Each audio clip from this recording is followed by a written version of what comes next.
Aloha, it's Dave Lawrence. How are you? Big mahalo for tuning in. Today we have a very special guest on the line, and he's speaking with us in advance of a pair of dates next month in the islands. January 20th, he'll be on Maui at the Mac in Kahului, and the very next night they're going to be performing at the Hawaii Theater here in Honolulu, and we just don't have a lot of rock at the Hawaii Theater. It's been a while that I can even think of anything like that that's been in that gorgeous room. The band are touring behind their second album, All at Once. They're from California. They're known for unusual instrumentation.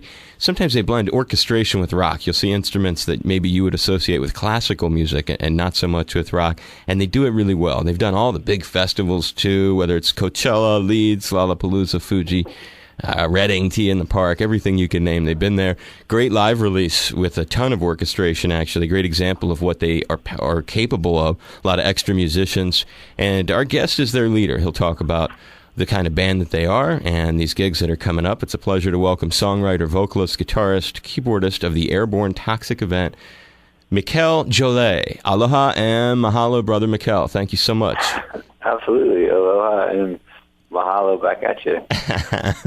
And nice to be catching up with you before you make what I'm assuming is, and you'll correct me if I'm wrong, the debut performances for the group out here, yeah? Yeah, no, this will be our first time ever in Hawaii together. We've all been there separately, but yeah, our first time as a band. Tell me about those separate, because people here, as you know, we're real isolated archipelago, and people have a interest in people's background and connection with the islands. Sure. How long does it go back? Well, the last trip I was there, the first time I was there, I went to the North Shore. I was 16, and it was like a family trip, and it was like your basic Hawaiian vacation. And then I had a friend get married in Maui, and so we all went to Maui. And then the last time was actually last year. I went there, and it was a few of us, and we did we stayed on the Big Island, and then we did a motorcycle trip where we went, did like a full lap of the island on Harleys, and toward the volcano and like caves and all that kind of stuff, and just like seeing the island from a bike was just like, it was really great. It was actually like, that was my favorite one. That is a way a lot of people enjoy, and that's a great island to do that. They don't call it the Big Island for nothing. Yeah, you can see so much, and then like it's perfect for riding, because it's just like, two-lane highways are generally speaking what you want on a bike, because the real issue on a bike is always like other cars and traffic and things like that. So yeah, man, it was great. It was a really, really just relaxing time. I gotta say, I really enjoy my trips to that island. There's something magical about that volcano too. When you're over there, did you get to see anything unusual when you visited the volcano? Man, there was like some smoke coming out of a crater, and then some of the like pits that were steaming were pretty interesting. That's not something I'd ever really seen before, so that was cool. Yeah, I dig those too. And then it was just a really good time to go there, like 8 days. And then for this trip that the band's taking, we're taking some time. It's funny, this is like one of those trips where it's like, yeah, man, got to pay your dues, got to play Hawaii. It's just, we're so psyched. I mean, we literally were like, all right, let's go to Hawaii. We're like, yeah, done. I think the discussion lasted literally 20 seconds, maybe. Okay. If that. Yeah, it's a real no-brainer, I guess, when it comes to playing here. Well, hopefully during it's just fun. I mean, it's just going to be like so much fun, and it's such a different kind of thing. I mean, we've been on a bus this whole year we've been to Europe 5 times. We've been all the way to Alaska. We played in Anchorage, and then we've done all of Canada and then the United States for a couple laps. And we've just been living on the road. And, cities, they all look the same after a while. The rock cliche that cities look the same is really true. But I think in this instance, it will not be true. I think this is an instance where it'll actually be like very, very different. And we're really looking forward to it. It's a special city. That's why I moved here from Boston. From Boston. Yeah, I don't blame you. Yeah, after 12 years there, bro, that was enough. We played. Where did we play? We played the Orpheum last time we were in Boston. What a great hall, huh? That's yeah, it's really cool. It's a really good theater. Except I climbed up in the balcony with the microphone, and then I almost fell off the second story balcony. So that was a little bit sketchy. But other than that, it was really fun. Saw so many shows there, bro. Got a lot of memories. A lot of memories when you say the Orpheum. It was great. When we were first coming up, we opened for Franz Ferdinand there, and it was like early on, it was just one of those great nights where you're like playing with somebody you really like think is great, and like to be at the time, it just looked like the biggest hall we'd ever seen. I mean, we've since played much bigger places, but like, it looked enormous for a new band. And then so it felt like coming full circle to be able to, play our own show there and have our own fans there and do our own thing. It was actually kind of a special night for us. That place is a lot. You know what that place is like? It's like two places that come to mind. One, it's a lot like the Beacon. Yeah, I'm sure you've done the Beacon in yeah. Right? I mean, Orpheum, Beacon, it seems like about the same. Similar. The Beacon's a little more ornate, I think. The Beacon's like a little, like the Orpheum's more like got like that old vaudeville kind of like vibe to it. Like there's like 16 pipes in their rafters or something like that. Right. That's a good call. Yeah, that's a good distinction. And you'd have a great view, too, no question. The view that you've had of these venues far surpasses mine, young man. And the other place, actually three places that come to mind. That's number one. Second would be the Tower Theater in Philly, which it reminds me of. Yeah, I don't know that joint. We haven't played that. We played, I think, the Electric Factory last time. Oh, I'm sure it's coming, brother. I'm sure it's coming. You'll stand there and you go, man, I remember that DJ in Hawaii was telling me. And then the third place it reminds me of is the Hawaii Theater, because it's really it's about half the size probably of the Orpheum. I don't know what the exact capacity. I think it's 1,800. I'm not quite sure on the capacity. The Orpheum's about 3,000. Yeah, right. So then I'm right. It's about half the size of that. Maybe it's less. Maybe it's 15, 12, whatever it is. You're going to be coming there. And as I said in the introduction, there's not a lot of... In my 9 years, almost 10 years of living here, I can't think of a whole lot of rock, really, that's been in there. And so, and you're not a real hard rocking band, but yet, I call it a rock band. Talk a little bit for fans, what this is going to be like in terms of, for people who are totally unfamiliar with the band, but are into contemporary music. Just kind of talk from your heart about what you're doing and what you're going to present here. Well, I mean, there is a hard, I won't say hard rock, but there's definitely a punk element to our band. I mean, we're definitely like big admirers of the Clash and the Ramones and punk bands of that sort of ilk. And I think the sense that, particularly with the Clash, the idea that you don't really need to choose a genre in music. I mean, the set, we do everything from, there's some really quiet ballads to the really big epic things that I think we're probably more known for, too. Like there's a good 40 minutes of the set where we're just screaming into microphones and playing loud guitars and the whole place is sort of jumping.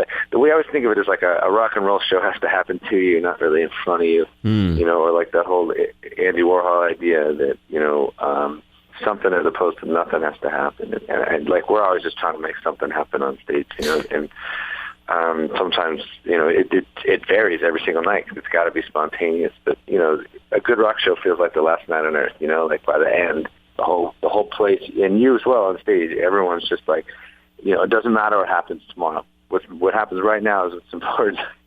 It's like, it's really like, it's got to feel like it's this thing it's visceral, it's cathartic or whatever. So I think our shows we're sort of, that's our goal every night. And I think when we're doing it well, that's what happens. But, that reckless thing is really a part of rock.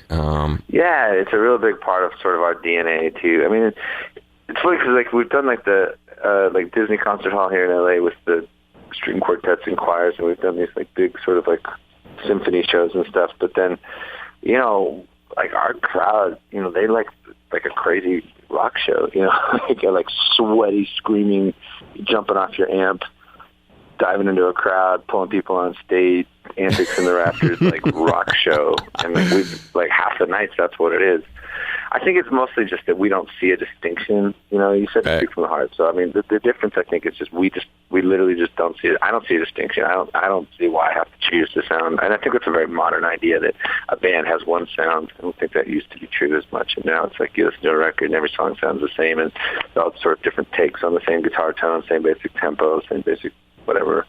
And for us, it's like I don't see why we can't go from a whisper to a shout, and that's what our goal is every night, to go from the quietest, sort of whisper of a song to the biggest, most overwhelming 63-piece orchestra plus screaming loud guitars plus vocal harmony filling the room, kind of cathartic moment with the audience. And that's what we're aiming for. In so many ways. When you think about that, listening to what you're saying, and you think of a song like Sometime Around Midnight, do you think that song misrepresents the true spirit of the way you just described the band is going to be a real rock show. And that's what I'm really looking forward to, quite frankly. That's why I said it's been a long time since we've had a real rock show. I mean, I don't call John Anderson acoustic with a bunch of sequencers running a rock show, or the jazz that I've seen in there. As much as I've loved it, had a great time, enjoyed what I saw. I'm not slagging it. It's just like... No, I understand. There's an energy to rock and roll. Otherwise, it's just folk with a backbeat. It's got like the whole point is this sort of visceral, cathartic.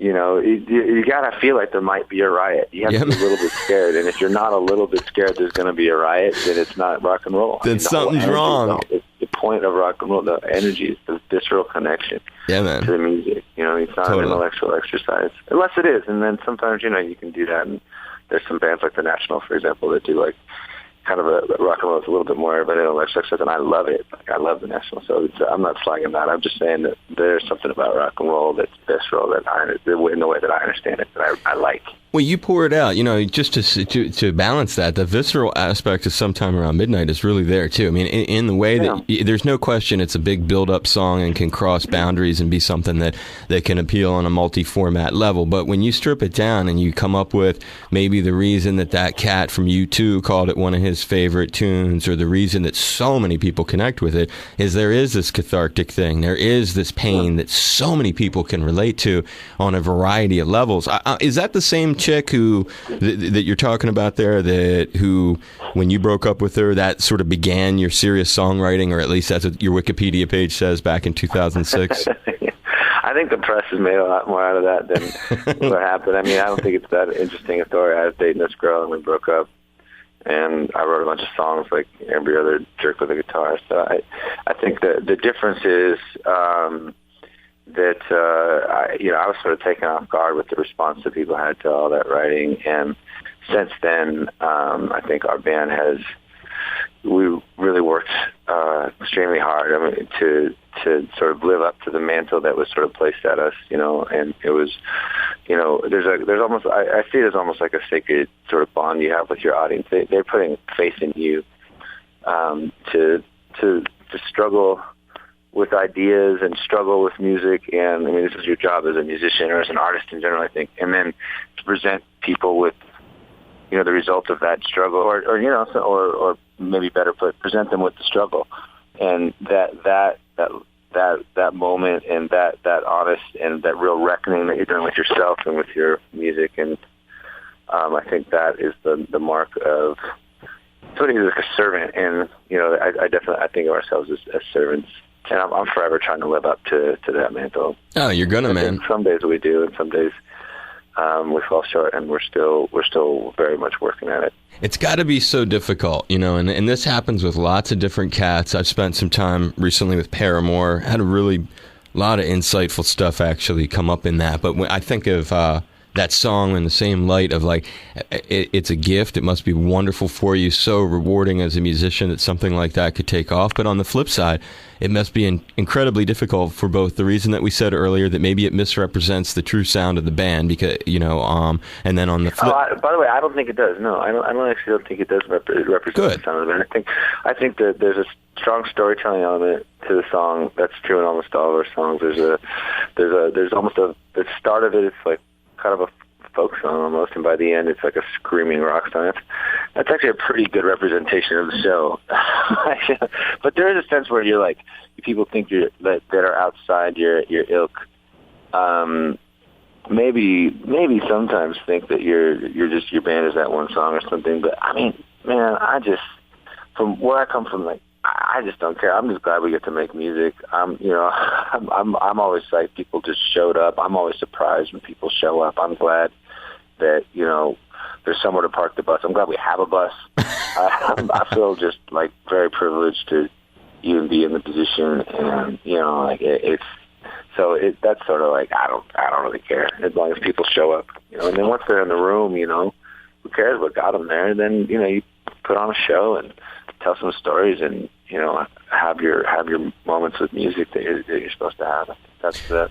Well, that's good, because there's certainly, as I was going to say, there's certainly almost a curse sometimes people feel when a song is so huge that it's very difficult for them to ever maybe achieve another one. And we had a guy that was going to manage us for a minute that we were talking to that used to work with Radiohead, and he used to tell us a lot about how Radiohead had to kill Creep when the Bends came out. And there you go. They talked a lot about having to kill Creep because they didn't want to just be Creep. And he's like, you guys are, Radiohead after Creep, where like, you got this really rich musical sort of pedigree or whatever, and your big sort of flagship song is Creep. And we just thought like, it's like those kinds of problems are like luxury problems. It's like saying like, man, I need to figure out, which room to give to my butler. Like, who cares? I'm just glad that people are showing up.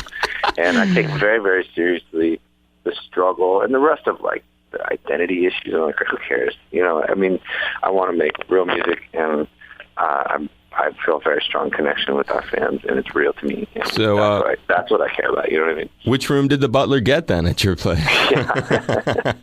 As a sort of a final note before I let you go, because I could talk to you all day. You're a real easygoing guy. I hope you do come by the station, by the way. I'm trying to work with your people, have you come do a thing really? here. Yeah, that's, you know what? I'll send an email. I'll tell my manager. We can probably work that in. Yeah, Pete. I think we're all going to be there like a day or two early. Yeah, I've been working with Pete, so if you want to do it, we got a nice room, little Austin City Limits style thing. We're the big we're going all the way over there. I don't know why not. I mean, do it, brother. But anyway, I was going to end on this sort of note. You've done one thing that's cool about your band is, and a lot of people can say this, but I don't always get to talk to them. Letterman, Leno, Kimmel, Conan. You've done them all. You've done some other ones too. But what are the differences, if you can, for those of us who aren't that fortunate to play on all these shows? Tell us a little of the differences or maybe highlights from those experiences. Yeah. Well, okay. So the friendliest of all of them is Leno, and both times we've done Leno twice. He's come out and he's like, man, as much as people like sided with him on the whole Leno Conan thing, he's like a super down to earth, super friendly guy. He walks in the dressing room, he welcomes you. Nobody else does that. The rest of everyone else, you're just kind of sitting backstage by yourself, wondering what's going to happen. Wow. So he's a super nice guy. Let's see, Letterman. Letterman was great because we got to play with the Letterman band, which is something people used to do a long time ago, and no one's done it in a while. But we got there early, and we sent some sheet music to Paul Schaefer, and then we went downstairs with Paul Schaefer and with the guys in the horn section, and worked out a whole horn part so that the Letterman band played with us, and that was great. Paul Schaefer was like, "Yeah, man, cool." He was just like the easiest guy to work with, and really just up for whatever. And he's like, "Yeah, people used to do this, and I don't know why they don't do it more." So he was exciting. And the other thing about Letterman is it's really, really cold. For some reason, Letterman keeps his studio at like 50 degrees or something. It's freezing in there. And so you always have to bring like extra warm clothes when you play Letterman, because we've played Letterman a few times now too. Kimmel is like backstage is like a party. It's basically a bar. And so like everywhere else, it's really quiet backstage, and everyone's kind of sequestered in their different little dressing rooms, and it's just this quiet little thing. If you go to Kimmel, you got your own dressing rooms, but then there's this common area, and it's just a bar, and there's food and drinks, and everyone's just hanging out. And like last time we were there, it was like us. I think it was like Sofia Vergara, some other Herman Cain. Was Herman Cain that one? No, Herman Cain was one. I don't remember, whatever it is. But you're just hanging out, and you're just like, drinking, and then, carrying on, and then you go on stage, and do your thing, and then you come back, and they're like, hey, good job, and you talk to the other people. It's stuff like that. It was really just like, he really is as sort of relaxed and cool as he seems on his show. That really is him. And what about Conan? Oh, Conan was great. Conan, he came up to us, I think the first time we ever played, and we were still a pretty small band, but he was a supporter, and he had us on, and he shook my hand, and he goes, wow. And he's huge. He's like 6'6", and he's got this huge, shocking, like, red hair, and he looks down, and he goes, wow. Hey, remember us when you're huge. He like shook my hand, and he was so excitable. It was like this huge elf. He's enormous, like, wow, kind of elf guy. That is good. I mean, they're all like, pretty entertaining folks. That was one of the funnest segments, dude. Thanks for taking me through the memories on that. I'm sure people will get a kick out of it. Hey, you travel safe. I look forward to seeing you when you're here. Hope this wasn't too much of a hassle to do today. Not at all. No, it was really enjoyable. I appreciate it. We're really looking forward to heading out there. All right, kid. I'll see you when you get here. I'll give you a big hug and a high five, and I'll work appreciate that. with Pete and stuff. And we'll come down. Absolutely. I don't see any reason why not. I mean, we're making that huge flight. We may as well. You're doing the alternatives. You're doing the alternative station. So with any luck, you can do the NPR station. Yeah, actually, we started on like public radio like before we ever were on commercial radio. Well, in the words of Conan O'Brien, don't forget us. You know what? I'll tell Pete. Absolutely. Yeah, I'm just fucking with you, dude. I'll give you another high five. Be safe. We'll talk soon. All right, take care, bud. See you, Mikel.